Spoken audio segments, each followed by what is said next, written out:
জলপথে বাংলাদেশে যাওয়ার পরিকল্পনা ছিল দক্ষিণ চব্বিশ পরগনার ক্যানিংয়ে ধৃত কাশ্মীরি জঙ্গি জাভেদ আহমেদ মুন্সি।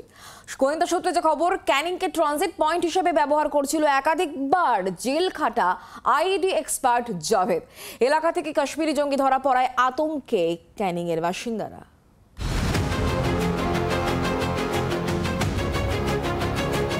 আমরা ভীষণ আতঙ্কে আছি, কারণ আমরা তো এখানকার অনেক পুরনো বাসিন্দা, আমাদের এখানে 80 বছরের উপরে হয়ে গেছে আমরা এখানে আছি। আমরা তো এগুলো কোনোদিন ভাবতেও পারিনি।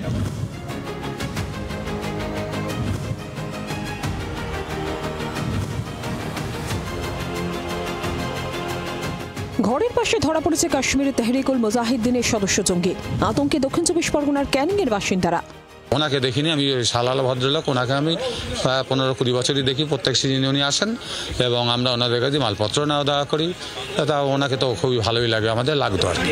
কোনো সন্দেহজনক কোনো কিছু না, ওনার মধ্যে আমরা সন্দেহজনক কোনো কিছু দেখিনি।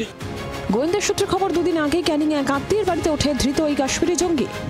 কাশ্মীরের কুখ্যাত জঙ্গি জাভেদ আহমেদ মুন্সি, তাকে এই বাড়ি থেকে ক্যানিংয়ে নির্দিষ্টভাবে এই বাড়ি থেকেই গ্রেফতার করা হয়। পুলিশ সূত্রে জানতে পারছি যে গোলাম মোহাম্মদ নামে একজন আত্মীয় এই জাভেদ আহমেদ মুন্সির, তিনি গত 1 মাস আগে এই বাড়িটি ভাড়া নেন এবং তারপর থেকে তিনি থাকা শুরু করেন তার পরিবারের সঙ্গে, তার স্ত্রীর সঙ্গে। কিন্তু গত 2 দিন আগে তিনি বাড়ির মালিককে জানিয়ে দেন যে তার এক আত্মীয় আসছে। সেই আত্মীয় হলেন জাভেদ আহমেদ মুন্সি, যিনি দিন কয়েক আগে এখানে এসে পৌঁছান এবং তারপর তিনি এখানেই ছিলেন। गुलशन का कोई करीबी 20,000 है क्या? गुलशन का मतलब हाँ, आप लोगों का? हाँ, उसका जीजा है। जीजा है? हाँ, क्या नाम क्या है उसका? उसका जावेद साहब। जावेद? जावेद।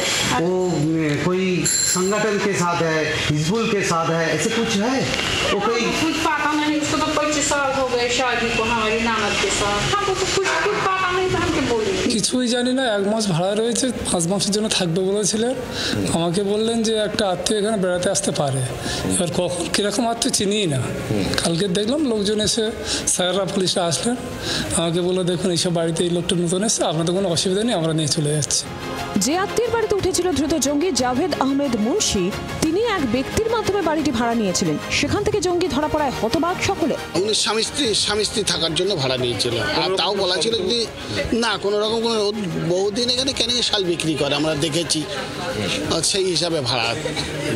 এই গোলাম মোহাম্মদ কত বছর থাকে এখানে এসছে তো 1 মাস 10 দিন, ক্যানিং এসে প্রায় 25-30 বছর তো দেখছি শাল বিক্রি করে এখানে। কোনো সন্দেহজনক কোনো সন্দেহজনক কোনো আমরা বুঝিনি বা কোনোদিন ওরা এরকম ধরনের হয়নি।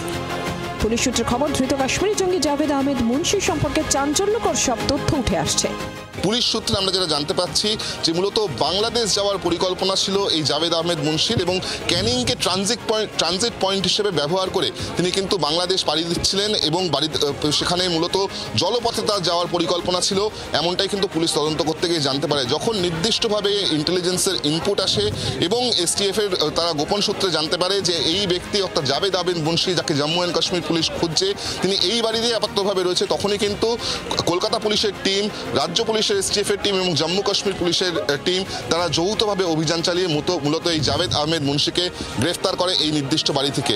কী কারণে এই বাড়িটিকেই তিনি বেছে নিয়েছিলেন, এই জায়গাটাকে তিনি বেছে নিয়েছিলেন, পাশাপাশি তাকে অন্যান্য কেউ কোনো রকম কোনো সহযোগিতা করেছিল কিনা, কারোর এই বিষয়ে নলেজ ছিল কিনা, সেই সমস্ত বিষয় কিন্তু আপাতত খতিয়ে দেখছেন গোয়েন্দারা। জি 24 ঘন্টার জন্য ক্যামেরায় সৌমেন্দ্রর সঙ্গে বিক্রম দাস, দক্ষিণ 24 পরগনা। বাংলার আওয়াজ, বাঙালির আবেগ, জি 24 ঘন্টা।